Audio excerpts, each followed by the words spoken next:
sa magandang hinaharap. Tumaya ka. At pag nangarap tayo, huwag tayong mangarap ng mataas. Mangarap tayo ng malalim.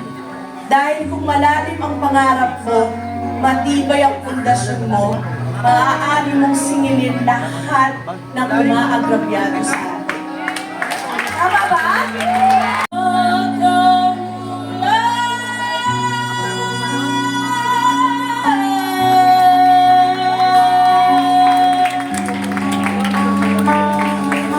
Ang una nating natutunan sa workshop ay sulong bayan.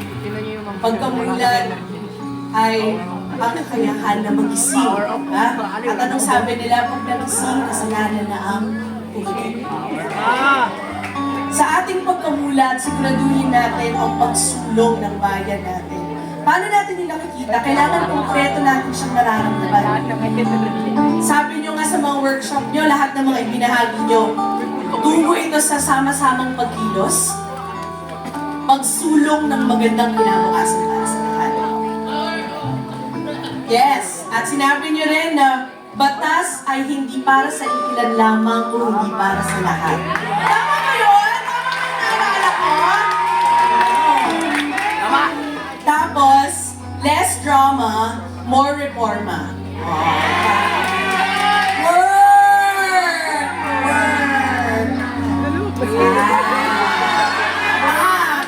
Next!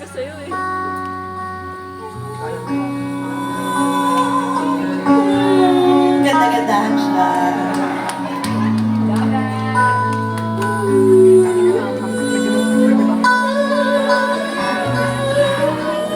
Sa loto guys, hindi din sa casino.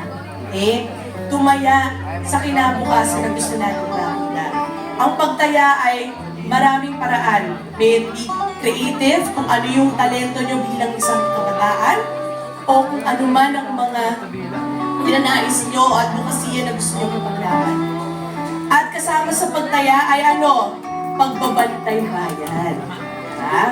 Accountable yung officials. Correct? Sabi nyo din, mandatory public monitoring, which I think is an effective way, di ba? Ang goal natin, konkreto natin makita yung kung saan ginagamit yung public funds, kung ano yung salin nila, at sinisiguradong ang whistleblowers ay protektado, hindi lang.